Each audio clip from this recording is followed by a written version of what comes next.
That's working. Morning, Mincy. Happy New Year to you, my friends. Happy New Year to you and everybody out there as well. Exactly. Yes, property world.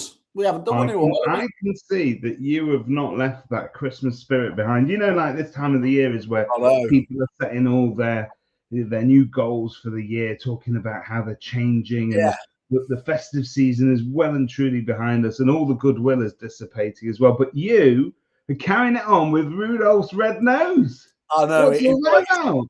I can imagine a lot of people watching, obviously commenting on this. Just to clarify, I'm not shedding a tear for Maduro because of the product going missing. I have been stricken with man flu since the start of the year, so that's fantastic, isn't it? Oh, well, I wish you better. Red nose. Talking about health, because we're going to talk about that on the show today. But you recently went to Facebook and all the other social channels with tales of your new lifestyle change with Monjaro, I believe. Well, you know what? Yes, I mean we are so eclectic, aren't we? We bounce around from property to technology, and then we're talking about well-being as well. I think I was so bored of people saying I'd been losing weight because of the jabs. I thought, might as well do it. I'd hit a solid limit at 15 stone and couldn't get through it, so I thought, well, okay, I like Train Spotting, the film. Why don't I practice what I preach, even though I am terrified of needles. So I'm 2 weeks in, and the hilarious thing is the missus keeps going, I've put on half a stone. But I am putting that down to the time of the year anyway. I think you know this the other day is I know it takes a few weeks to get into it. So I thought I've been literally trying to eat it before I can get the, before I'm not hungry anymore, if I am. That's the spirit. Just be careful. It's not without its side effects. I believe you lost weight not for the right reason, though, was it? Yeah, well, I hope you've got lots of reading material. That's all I'm saying. That's ironically, that's where I enjoy myself the most, anyway. So I'm comfortable.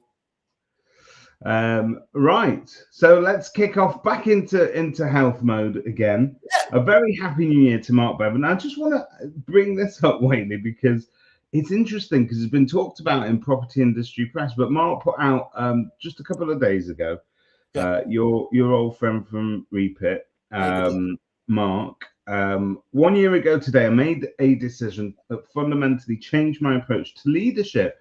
I chose to put down the glass or bottle for good.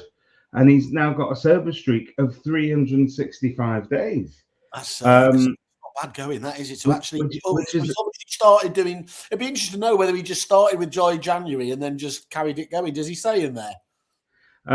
Let's just have a look what he says in there. He goes on, as I stepped into my role as managing director, Mark's become managing director, did you know? Yes. I realized that the standard of leadership I wanted to provide required a level of focus and mental stamina that alcohol simply didn't support. I'm going to disagree with you in a minute. You're coming back to me, aren't you? I'm not. I have. Do you know, this morning, whilst we were thinking about this story, he doesn't actually say how it starts, but he links it to his leadership. And I'll come back to that in a second, because I think where that nicely kind of links into something else that we've seen more recently is an article that was in the Property Industry Eye from our very own friend Toby Martin. Does a state agency have a drinking problem?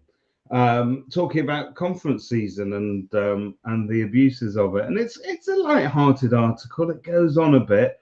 You might want to open a drink at some point just to make it more palatable. Yeah. But the question is, all of these articles and all this sort of stuff, yes, there's an obvious health angle to it. So I think people who have been sober for a year and they find it sort of transformed their lifestyle and so on. So as you know, with all people that lose weight, you're going to be one of them soon. You're going to be one of those people that gets to preach about how good your life is and how much the rest of us are missing out. Testify. I thought about it this morning. Can I think, because Mark's linked it to leadership. He said that basically being sober makes him a better, more responsible leader.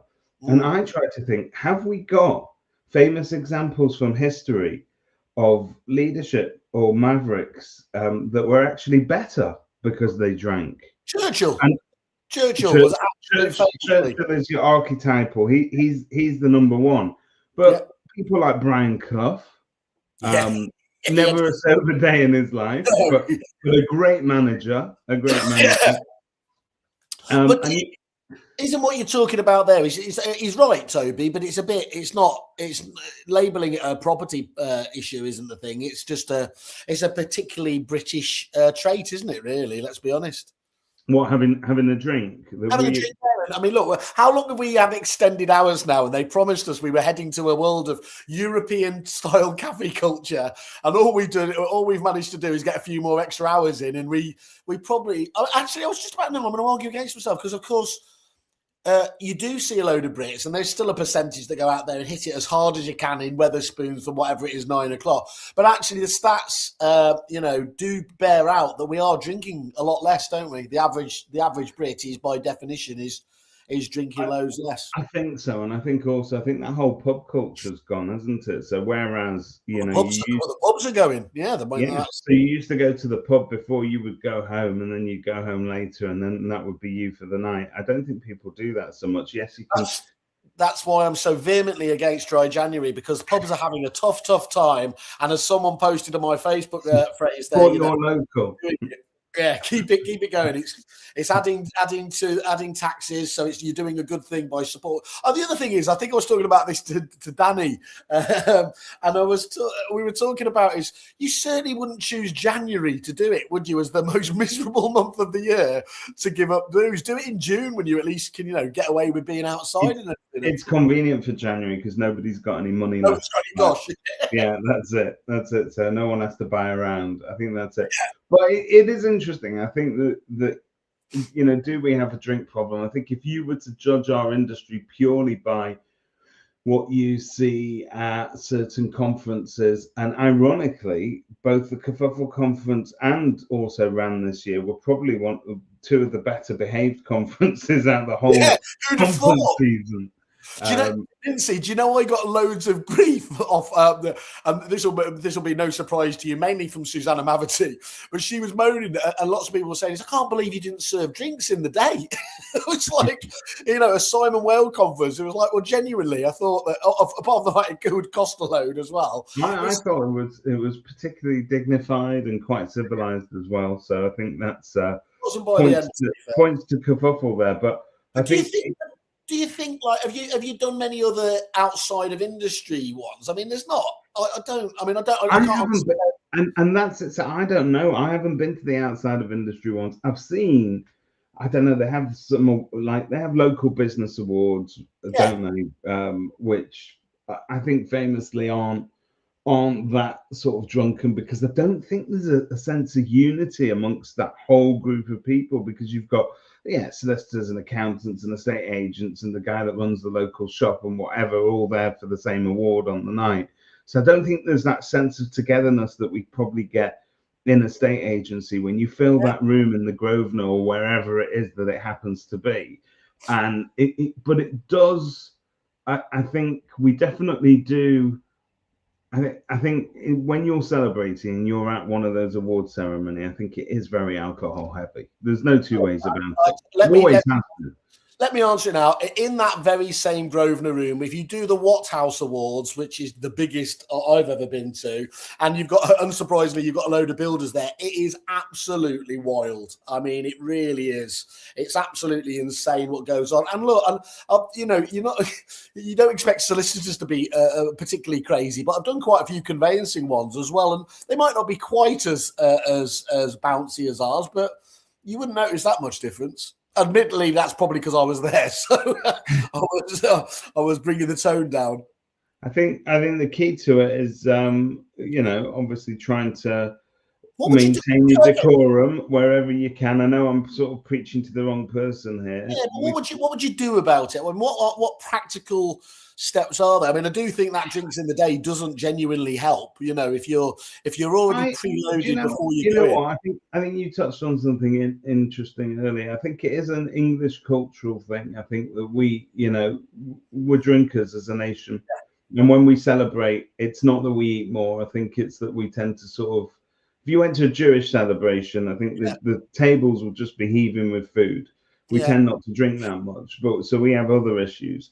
We do race to destruction, don't we? I mean, I remember going to my mate's wedding in Spain, and they ridiculously gave an unlimited booze thing, and they literally so many Brits over there and a load of Irish people there who of course do it even madder than us, and they just said we just don't get this with any other nationality. So yeah, I think it's particularly our friend Christian Byfield. Good morning. There at the depository in base, he says, I think we have a lot more industry events than other industries, but they are a lot of fun, aren't they? Do you think we do? I mean, I only get to go to ours, so. I think as a B2B, I think when it's quite a distinct industry, like, you know, because there's loads more. If you were going to general marketing, events or things like that, or industry events, there's a whole host. But then you don't have that kind of camaraderie angle, do you? That you were talking about there. It's much more separate. The one I want to go to, famously, I don't know how they got on my radar, but I'm still desperate to do the National Kebab Awards, which apparently have become they've apparently become quite trendy for people like politicians to be seen at. But ironically, they don't serve kebab at and I think it is actually at the Grosvenor. I think it's there. That's got to be one for our list, isn't it? If we're talking bucket list this year, let's try and do the Kebab Awards. Okay, you're on, and the message to Mark Bevan. Look, leadership takes many different forms. Winston Churchill we've mentioned. It's also thrown up these other great mavericks from history that had supposedly, allegedly, substance issues or alcohol issues. George Best, one of the best footballers to ever grace this earth, and quite famously sometimes played pissed. Paul Gascoigne.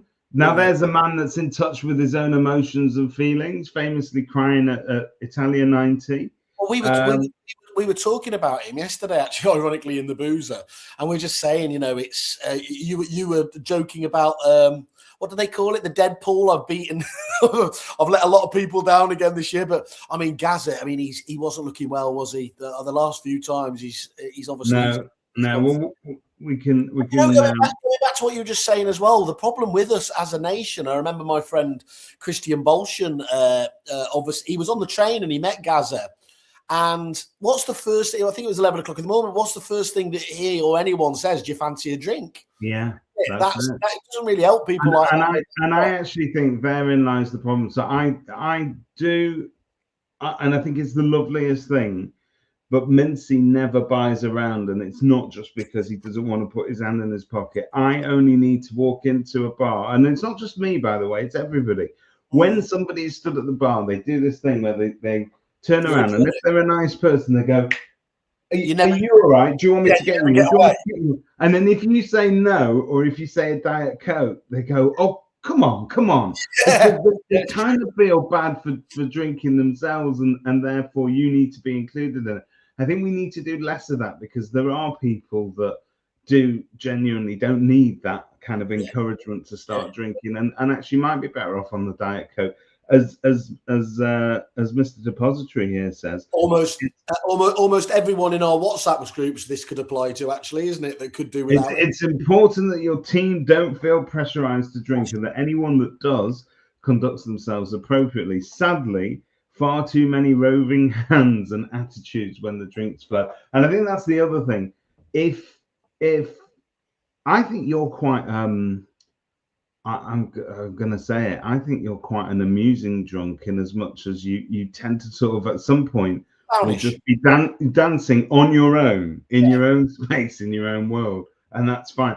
But I think if you're the type of person that cannot contain your own celebration and need to go out and deliver it to people in person with your hands, I think maybe. That's the luck of the draw, isn't it? How you're wired like that, aren't you? When you have a drink, and it's there's people in the industry that famously, not just in the industry, who all have, they don't stay friends for long, who are just wired that they can get aggressive, and it can go that way, isn't it? It's horrible, but it's horrible to see because it's like, why would so you? When I was asking ChatGPT for examples of other inebriated leaders, they gave me Boris Yeltsin, which yeah, and they're thrown out here allegedly. Steve Jobs was a fan of LSD. By He was by his own admission, and of course Elon Musk apparently. There's not apparently. He carries a little bag around with him, apparently, doesn't he? Of full of everything from ket to magical stuff. Yeah, who would have thought that someone of those saying? That's the health section of the show over. And you were talking about Deadpool. Yeah, there is a dead list. So there's a website called, I think, Dead List. Basically, they pissed people off a few years ago by famously running a Deadpool on celebrities who were likely to die during that year. So if you go to that website, to the website now, it will tell you who's number one, Whaley. Who's number one? We've got Esther Ranson. That's it's very random. Random. Dick Van Dyke. Oh, this is horrific. This is all Whaley's heroes, yeah. We had Noam Chomsky. Oh my God, no! But have you seen at the top? It has a counter 0 out of 50 dead. Exactly. And I mean, it's not in the best of taste, but it really is. Anyway, well done to making it to 2026, my friend. You defied all the odds. Think of the clicks. We'll have this on the website by Wednesday. Okay. Right, you had some very interesting stuff that you wanted to talk through. I'm going to let you lead us on that. Which bit? So give me a clue. Not the Venezuelan bit, although we can talk about that. Good morning to all our fans in Venezuela. Or should I say the United States of Venezuela? Is it 51st or 52nd state? I can never remember. Which one's Canada? Isn't it crazy, though, how everybody is just gone quiet and gone, well, we're reserving judgment until later on. We'll find out how this goes. It's absolutely insane. Did you see Starmer on it? It was. I mean, I know he's got to play a kind of. He can't just come out, but it's like it's a bit. He's called it all though. He's stop saying, imagining this kind of like 4-dimensional chess. He said exactly what he wants to do and why he wants to do it, and he's done it. And of course, the internet's talking of Starmer. Internet's been awash with reform fans and slightly right wingers, all commenting that could the US please come and get Starmer next? That's very patriotic, isn't it? But it's a crazy situation where they sort of just airdrop into another country, pinch the leader, and take him for trial in another. But he said he was going to do it, and I think that defines this term of Trump. The first term when we had Trump, yes, he ballsed up everything to do with, and it was batshit mental, and he ballsed up handling of COVID and all that sort of stuff. But if you think about it in real terms, it didn't get that crazy. No. It was just like this is the hold my beer term, isn't it? But the problem was he had people around him there that actually could hold him back, and he was very, very clear, wasn't he, that he was being controlled. So he's come in, and there's people like Stephen Miller and all of that. It's absolute. I mean, when we go back, how does this relate back to us as well? And the key thing is that you can only famously control the controllables. And you mentioned COVID, and we used to be so used to. Not used to, because black swan events by definition didn't happen very often. I mean, you could have a black swan event with him every day of the week, couldn't you? It's like, obviously the stock market went through 10,000 again the other day. I think the American one's been doing particularly well as well, which is ironic considering how negative everybody feels, don't they? I think I think you've got this. You say that you have black swan events every day.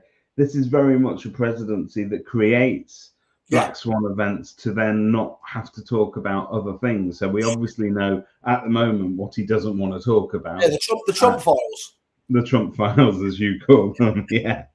I think we can safely say you're never getting a visa to the US. I am. Do you know what? I have actually applied for my ESTA because I think there was probably shouldn't be saying this out on the. Luckily, nobody watches here. Did I tell you I said so? I applied for my ESTA because it lasts for 2 years before the 5-year social media rule comes into play. But I was thinking, but I've been quite cynical. I've actually set myself up on Truth Social, and a little bit of me dies every time going, "Go big man." And wow. When they ask for your social media link, I'm gonna. You just give them your Truth Social handle.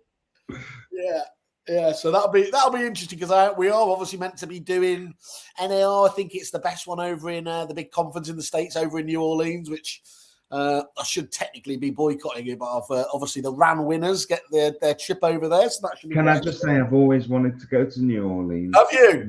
Okay. Yeah. I just New Orleans is one of those places that they expect to literally be underwater in 10 years' time. It's receding, isn't it? I think it's a November potentially hurricane season as well, so it could be a double whammy there. We could have even more fun. It sounds great. And New Orleans, a city that's notoriously sober and nothing drinky ever happens there, does it? That's an interesting one, actually. Yeah, because I think just thinking about it, I went over there. That was look, the Americans deal with it in a different way, aka they can't cope with their ale anyway, can they? Really, but they still been known for it. We were researching, or you were researching the top stories. Oh my god, of 2025, and we were thinking that would. Sorry. I said I thought there'd be gold dust. Let's look at the most clicked stories, and it's quite interesting, wasn't it? You and I both remarked that these weren't exactly the zinger stories, and it shows actually that people are, paying. There weren't opinion pieces, were there? I thought that was quite interesting. It was a lot. I'm going to share this chatty Jeeps window here that you can see. So. The Negotiator top stories of 2025. I'm going to just quickly run through them. Yeah, we don't have to go. Right at the top, notorious landlord faces 60k repair bill. Do the work you're paid for. Conveyancing body warns solicitors. Trouble brewing over AI photography. Stamp duty reform. Blah blah blah blah blah. Yeah. But what is interesting is that the Rachel Reeves story tends to get quite a bit on both of the lists that we've got. So if you go to Property Industry Eye, again, fines right at the top. And then you've got what's going to happen to the UK housing market in 2026. Again, that's just it was also because it was the only thing on the site on that particular day that was worth reading. That's something to speak of. Are we, and there's a question for us all to answer, it is the trade press, and we know that it is effectively, therefore, in some terms, a glorified advertising medium. But do we just have very boring news days in the industry? I think it's probably a bit unfair, because I think what clearly happens, if I was looking at these stories, so many of them are landlord related, and what I think happens is these get shared out onto landlord sites, obviously, and NRLA famously have 120,000 or whatever landlords. It doesn't take too many of these clicking on stories like this to then shove those stories through the roof, does it? So I suspect that's probably what that's about. And Rachel Reeves is just a bit of clickbait, isn't it? Let's be honest. Well, but that's a story I think that captures the hearts and minds of everybody, because we were at the time waiting for the budget to come out. We were warned it was going to be scathing. It wasn't really as scathing as it was. Legal action against Rightmove that got in November 2025. That kind of came and went very quickly, but it's obviously still a thing. Is that because the cease and desist start flying, do you think? Or I would imagine that if I had the sort of money that Rightmove do, I could probably afford a decent solicitor, is all I'm going to say. Ian McKenzie was saying on that Matt Giggs podcast we did before Christmas, he was saying that there's this one he didn't expect to get anywhere, but there's another lawsuit pending. I haven't got any information on it that apparently is going to have more legs, but that's going to be very interesting to see if it does resurface or what it does. I mean, what's your take on that? I mean, I don't see how they've got. This is really interesting because I think it just feeds into something else that I'm picking up, and I'm not going to talk about that explicitly now because I think you'll know what I'm talking about. There is a movement, if you like, from certain individuals in the industry, and some of them are more prominent than others, who feel that there's almost like a rhetoric there, and the rhetoric is suppliers' success is linked to the patronage of the customers. So, i.e., I get that. The estate agents feel like they have built up successful suppliers to be the absolute leviathans that they are. Yep. And I try always to sort of put my estate agency hat back on. And we all say we're only who we are because of our customers, and that's who we're there for. But my customers don't run around town going, "Oh, do you see him? Do you see him in his fancy car in his house?" It's because I bought him that. And you don't go the other way, do you? You don't walk into BT's offices and say, give me, I made you. It's like before I left Sainsbury's on Christmas Eve, I shouted out, "Thank you." Oh, have a great Christmas, thanks. I think you are right though, and look, I've shamelessly played to it. Actually, now I think about it, as you say that, I've been, we're doing that investment round on the RAND side of things, and I've been really, really honest. I said, you have the ability to have skin in the game there, and anybody who famously who did have, and so many obviously had Rightmove shares. I mean, I bet 99% of them wish they'd held on to them from the early days, wouldn't they, to mitigate the cost that they're paying now as well. You'd have if you carried on pound cost averaging buying those shares, you'd have done particularly well, wouldn't you? I'd say so. I mean, look, the repeat very brave souls like Sean Adams, who I think is a bit of a zealot in terms of he's pushing it. He maintains that he wants to remain a Rightmove customer, but he wants to hold them to account. But there is a movement in general, and I think what you'll now see is collaboration between certain suppliers and certain groups of agents to actually do that kind of share swappage, if you like, or a little bit of ownership of each. And I think that's a very interesting notion to me. I don't know whether it'll work. I think you're absolutely spot on this, and that is a definite trend.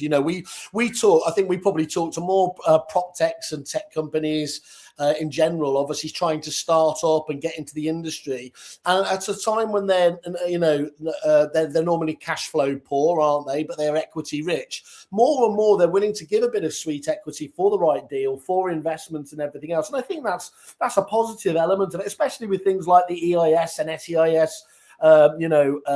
Tax efficient investment. Those are really, really good schemes to make that there. And so why would you not? And then the second element of it, we got our friend Mr. Byfield on there. I've always labelled that, this next phase, this next range of businesses, PropTech 3.0, agents doing it for themselves. Famously, people like Kai Wheatley, who when he was at Keaton's, he set up Area, didn't he? The lead management tool, subsequently sold out obviously to Homeflow and everything else. And we are every single month without fail, we're seeing new agents coming up with additional ideas and things that have just been niches that have just not been developed to the depth that they should have been, either by the CRMs or just other tech companies in general. And interesting, I think that was one of the things that I sort of picked up on the back of at the RAND conference as well. You had one of the speakers on the panels there was Ian Preston, who obviously is no stranger to panels. He's sort of been a bit of him and SJ have been wheeled out every conference, I think, so far, and rightly so, because some of the stuff that they're doing is, when I say groundbreaking, it challenges the status quo. That's what it does. It's not groundbreaking, but it's the way that they pitch it. And I spoke to an agent that went on one of Ian Preston's courses. So just for those that have been living under a rock, obviously what Ian is pushing is this flexible fee model, which effectively incentivizes homeowners to pay more upfront, so that an agent's not working for free, and that the cash flow is better, and you're not waiting for all those But that might seem simple. So you say, well, it's one rate if you're going to pay up front, and it's one rate if you wait for later. That's not groundbreaking. I think what Ian's done that helps with the tech is that he's delivering a platform that allows the agent to deliver that smoothly and onboard that customer smoothly, and it gives that customer the feeling that they have their own autonomy, so that when they move that sliding scale and the deal changes, it has a bit of a psychological effect. They know what they're doing, and it very much gives them a route to market that I think agents will like as well. But the training angle of it apparently is absolutely superb, and that's what you're paying for. That's exactly it. Because the slider you could probably do yourself with AI and everything else there, but actually, first of all, you only because it's as soon as there's any element of complexity, you need to then have the staff totally on board and being focused, and that's where SJ's genius with that element is selling the benefit to those ones. So I think they advise, for example, that they get increased commission if they manage to get to use the slider effectively and get people to pay up front. Fall throughs, obviously. I mean, we're lucky enough because we've pushed this out through the Relocation Agent Network, and people like Duncan Yeardley, who is one of the very best agents, obviously, around the country. Yeah. And they've testified to, and I think that the brilliant thing about Ian Preston, I've always said he's our own industry's version of Steve Jobs in the way that he comes across so polished and across with stuff.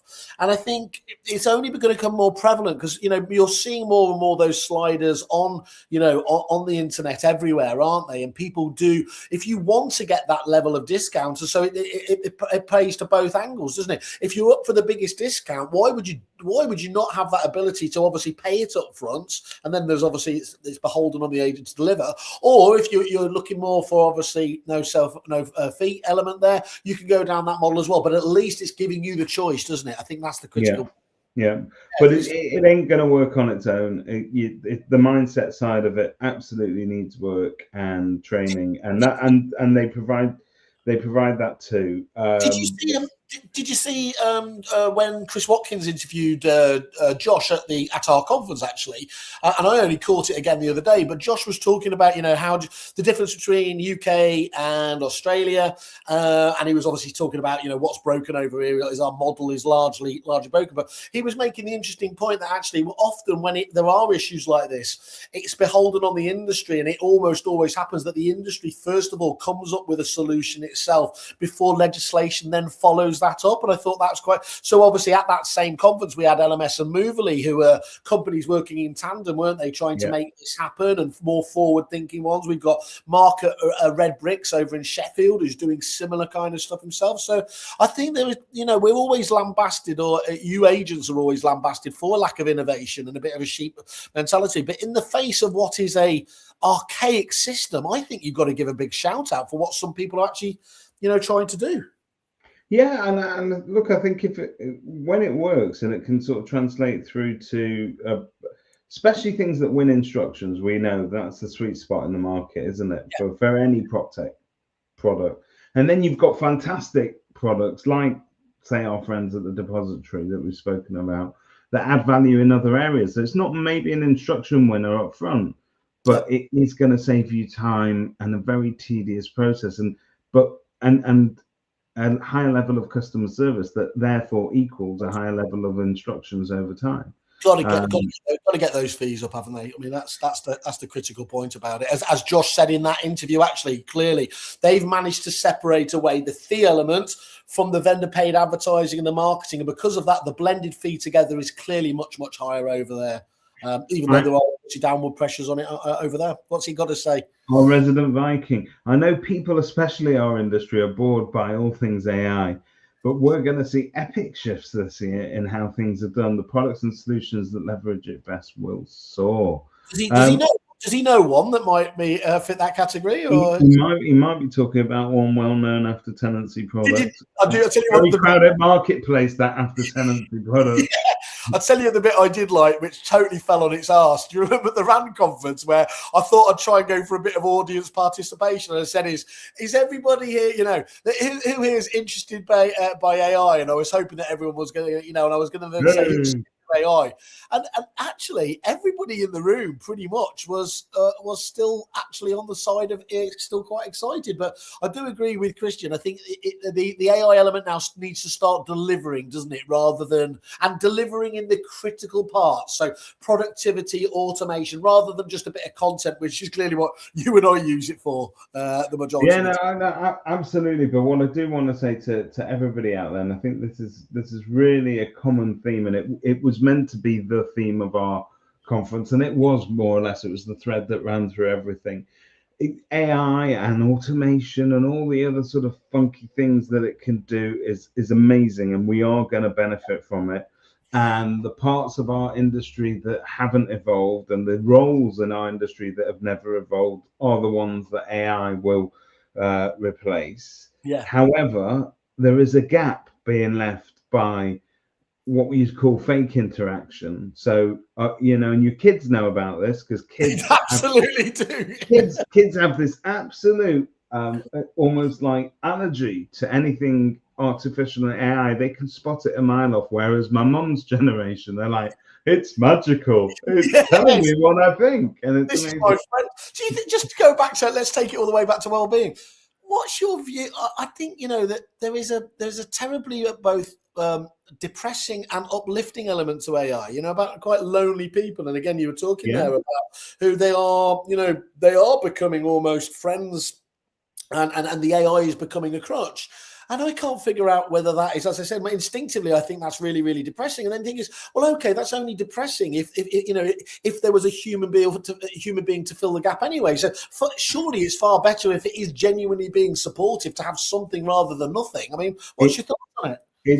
Well, I had an epiphany this weekend on that, because I think the reason why AI works so well and we've been so quick to adopt it is that all of us, it's a bit like pissing in the swimming pool. We all think that nobody else does it, yet we do it ourselves. But actually, everybody's fucking doing it. You don't get this shit on the two Russells, do you? No, you don't get this pissing in the swimming pool. But in reality, everybody does it. We just don't talk about it. And I think that all of us use AI almost like Tony Stark uses his digital butler. Hey, so tell me about this, and what am I doing with that? And I've got an idea, and I want to make this and AI can be that buddy that really sort of, it's a mirror to your thoughts and your personality. But let's just get this right. And this is where the epiphany is. It has got the temperature turned up, so it knows that it wants to be a positive support to you. It will never say, I am sorry, Simon, that's a totally shit idea, and you need to, you know, it's this will shock everybody out there, but a bit of internal kerfuffle stuff. Whaley loves yes men. He doesn't like people that go, I think we need to think about this one. You're saying I'm one of those persons that says, look, I really welcome fierce criticism, and then the minute you give me fierce criticism, you're finished. That's it. But so AI, we all know this because we know that Elon Musk and Grok, they have been playing with their algorithm, and so they did something a few months ago where they basically let Grok come out with far right views on things, and it was absolutely disgusting. And then more recently, they've let Grok run amok with so Chat GPT is fairly pedestrian. It will not allow. So if I upload an image of Simon Wales to Chat GPT and say, take Simon Wales' clothes off and put him on a bed of lettuce, it's never going to do it because it says it's inappropriate. Grok will do it in a heartbeat, man, in a heartbeat.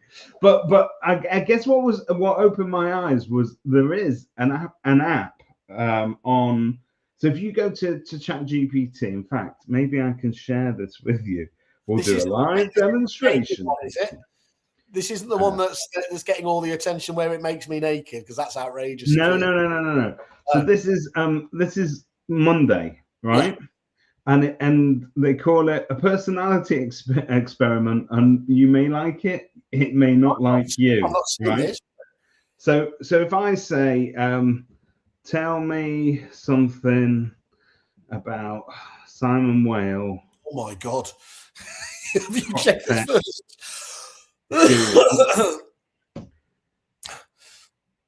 Wait, please just say it knows me. So it will give you the same sort of stuff that you want to know, but it sort of does it in a slightly a slightly spicy way. Yes, guru is basically marketing shorthand, but it's niche. But if you talk back to it, so if I say thank you, that is helpful.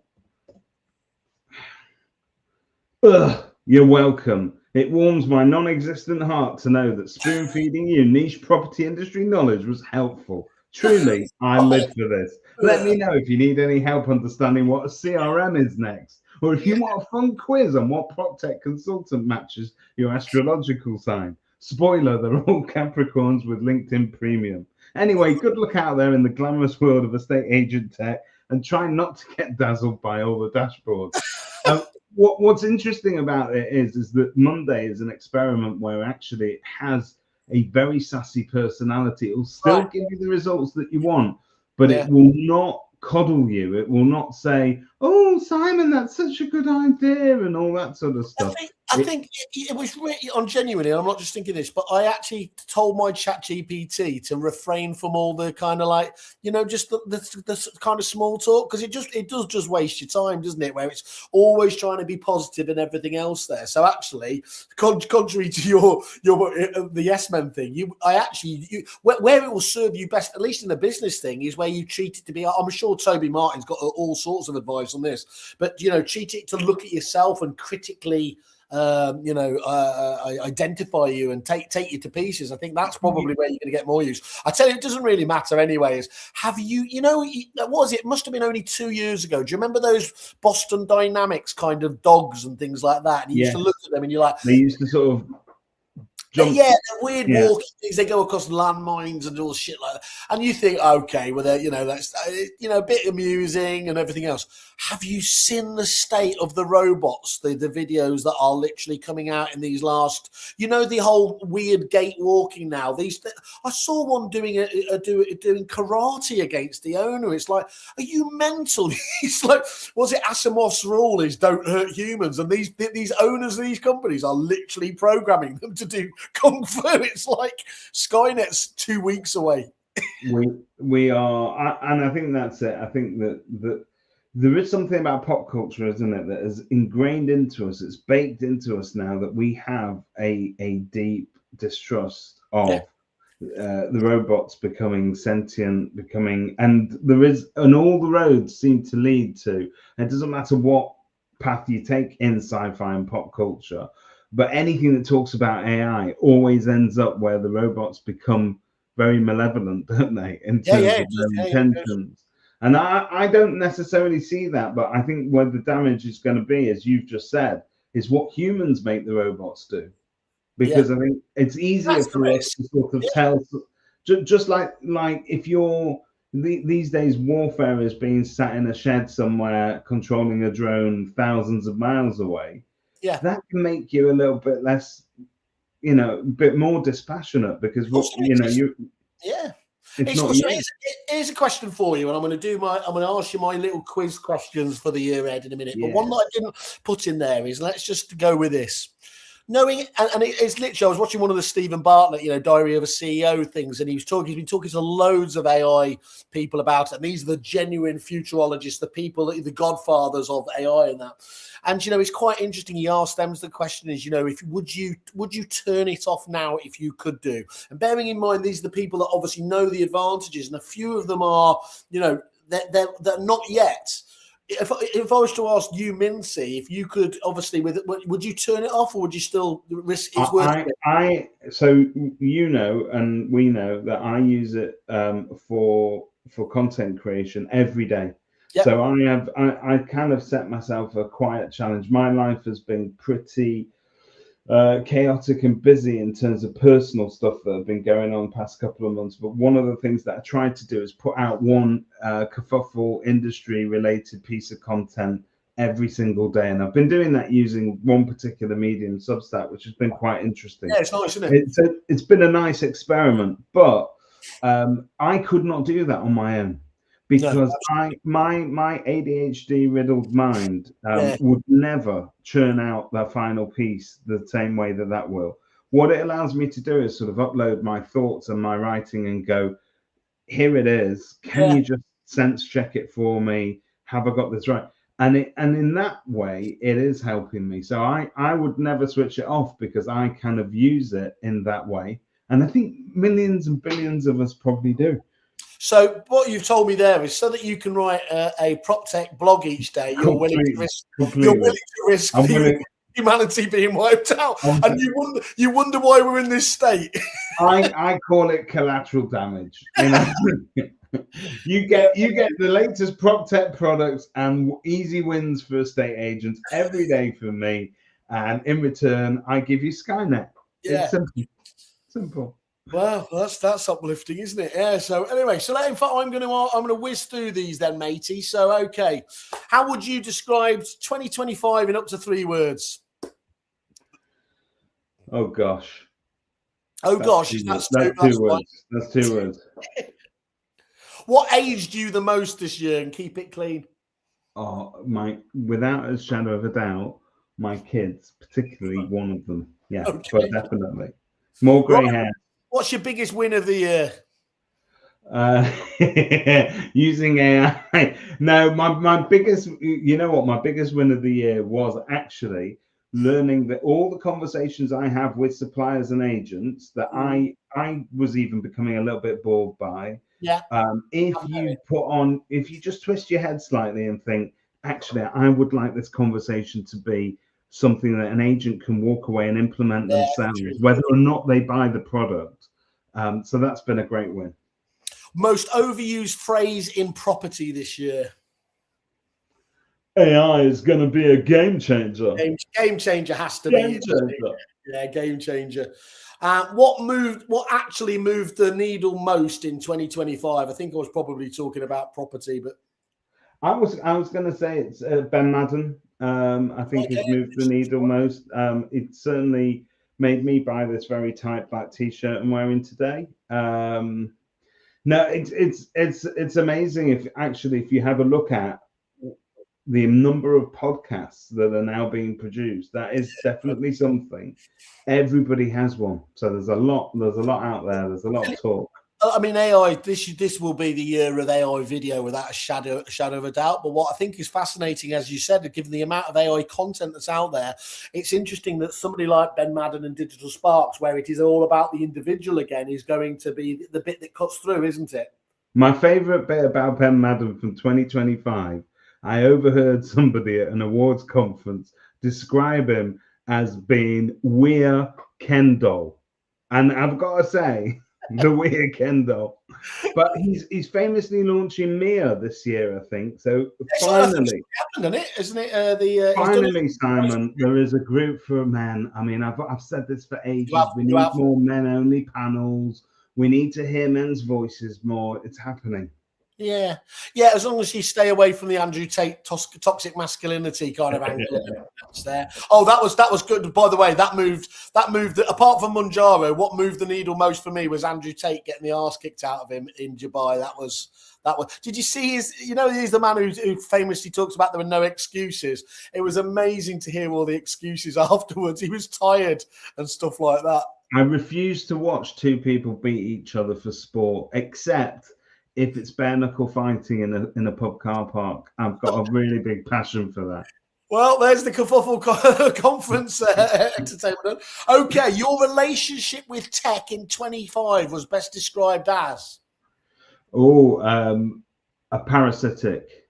Parasitic. Oh God, that's. I wanted to say symbiotic, but I suppose I often think that I probably take more advantage of tech than it does the other way around. Yeah. Okay, so your optimism level, obviously I'm famously glass half full for as long as that lasts. Out of 10, with 1 being Prince Andrew and 10 being Alan Carr, where's your optimism level for this year? Oh, I am. I'm 5. Who's 5 on that scale? What, John Major deliberately in the middle? I don't know. Is that still relevant these days? Nobody under 50 will know who that is, will they? No, who's five? Who's five? Who's vanilla? I'm sort of. I am famously cynical. So if you gave me an option, I'd always go half empty. And you know that. But I'm gonna try and keep it positive and sit on the border this year. Well, what will matter most this year? And my point on this one was somebody keeping Trump away from the button. But what are you going with? What will matter most? What will matter most? I think estate agents really putting in the human intelligence side of their work this year. Building Nice. relationships is going to matter more than ever before. More than ever before. That's good. It's good. Nice to hear that. Yeah. Okay. Dead simple predictions. House prices in 12 months will be up, down, pretty much the same. Where are you going with it? I'm going to go for pretty much the same. Okay. Listings, the same question. Listings volumes have kind of gone the wrong way for a while. It depends what happens publicly and politically, but I think that people are feeling the pinch a little bit this year. Okay. And there is very much a trend between, you know that whole thing when people call an estate agent out for evaluation, and very often the reason they state that they're calling the estate agent out is they're just exploring their options. They don't know whether they're extending or they're moving. A lot of people are choosing to stay and extend. A lot of people are doing that work rather than go through the hassle of moving. So we may see volumes decrease, which just means that I think we need to work a little bit harder. But there's opportunities everywhere. And I think that the less money that people feel that they've got in their pocket, and I think that's the symptom of this particular Labour government, is that we all feel a little bit poorer. It doesn't match, does it? What we were talking about before. No one would believe. I think Simon Woodcock was talking about it on there. That yes, 1.5% GDP growth predicted for this year is nothing to be. You don't feel it, but actually, as he made the point, it's the highest in the G7. So you're not totally devolved from how others are doing on that as well. I think it's how far the pound in your pocket goes in the supermarket that I think is the ultimate barometer of where we are and how we're doing. And I think as a result of that, I think people in general feel like they've got less options. Yeah. However, Roger Martin Fagg, obviously at the conference, the RAND conference, was talking about this, and one of the things he highlighted is that savings are still, I think, at an all-time high level. Obviously, what happened during lockdown has continued, and it is about that sentiment, about getting those people to feel like they can spend a bit. That's going to be the biggest driver. I think there's opportunities in any kind of market. It's just about learning who to speak to. Yeah. Okay, cool.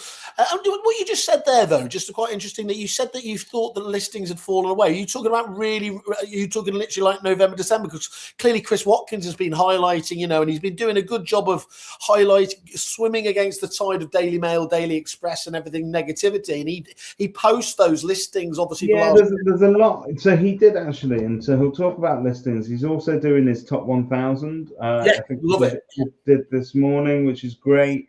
And it's lovely, actually, because he texted me over the weekend and he said that Normie, the agency that I'm most known for locally, they've gone from being in 2020 at position 9, something like 900. They're more like 400 today, which is, a great percentage increase. And it's calculated over volume of transactions that they're actually putting through. I think he has done great work taking boring data. Let's face it. Nobody.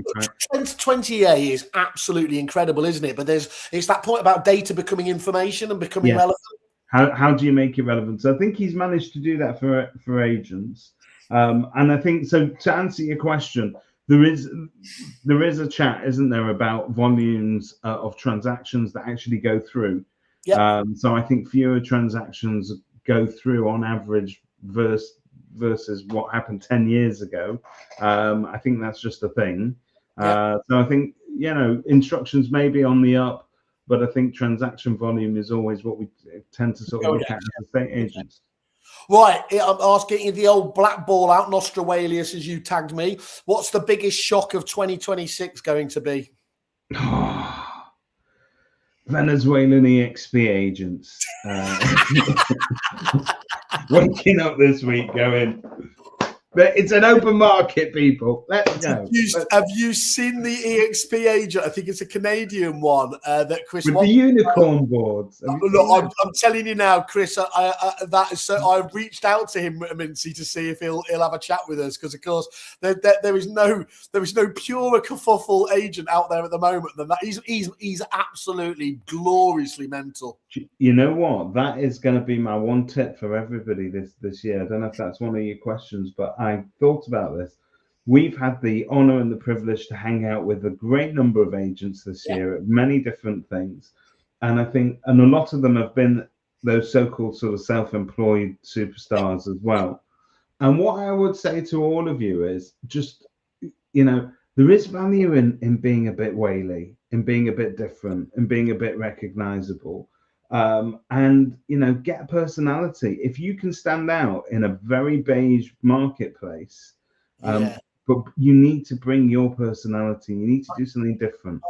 Who's having that post? Literally, it is one of the XP agents. I think, or was it Toby talking about the personal brand versus corporate brand? And of course, personal brand always out trumps. I think I made the point that Tim Cook, funny enough, he's no Steve Jobs, yet he has far more followers than Apple itself as a brand. But if you've got a strong corporate brand and an individual brand, that's really hard to dislodge, isn't it? And I think people do need to get their head around that to make that work effectively. I always make that point, and I've probably bored people more than I should have on this. But even looking at lunatics like Trump and everything else, even with everything he does, I still believe he could do that thing he said, walk into Fifth Avenue, shoot someone, and it never falls, but his support base never falls below 30-35%. If you equated that into a market share on a corporate level, you'd be more than happy with 35%. So it is about don't be beige, isn't it? Essentially.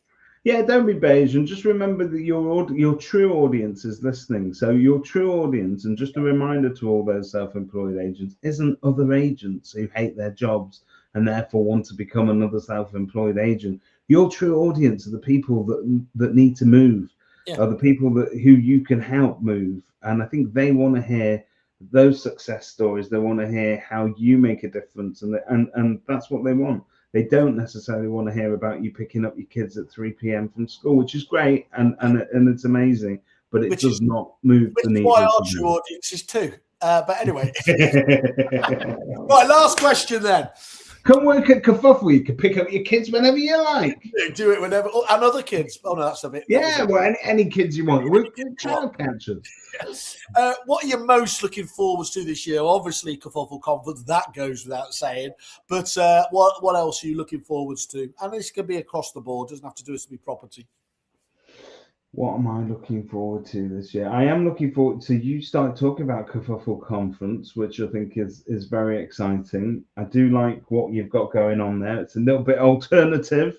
Yeah, I like it. And I'll tell you what's alternative: having a full 6 months to plan to actually plan it this time. Yeah, no, but it also looks like a great venue in terms of. We weren't going to do we're going to do a special one on this, but actually we've decided to go, haven't we? Because so many people talk about, why does everything always have to be in London? And of course there is some very obvious reasons, but we have decided to go for the ICC, just down in Newport, isn't it? Which is the International Convention Centre there, which as a venue, I think Property Mark have used it for a few kind of their regional events. It is one of the world's best venues, and I think that's I'll tell you what happened here. Whaley went to Wembley last year and went, it's Wembley, we've just got to have it at Wembley. It's iconic. He went to the ICC and it had a massive dragon outside it, and he went, it's got a dragon, end the discussion, we're going with it. Chase the dragon is going to be our slogan, basically. We got Josh back as well, haven't we? That couldn't be more exciting about that. I mean, he just delivers time after time, doesn't he, for that? No, I'm excited about this year. I'm also excited actually about I think there's a better focus on training, and that's what people want out of these conferences. They don't just want a slap on the back and a certificate. They want to come away with actionable knowledge and insights. And I think this year will be. We've already seen that step up over the past few years, and I think this year you're going to see that really come out a bit more. Absolutely. And I think, because you said it, there are a lot of events there, but I don't take that actually as a negative. I know a lot of people do think like that, but I think I genuinely haven't been to one that I have been, underwhelmed by. I think, some of them, maybe as venues or whatever else don't work, but actually they all offer such very different things. Women in the estate agencies with the personal stories and everything else, the negotiator, there were some really great panels and discussions there. The Esther's obviously did. Phil Spencer's been knighted, hasn't he, as well? Which is going to be. Oh, has he? Yeah. Well, Property Mark, your invoice is going to get bigger this year, isn't it?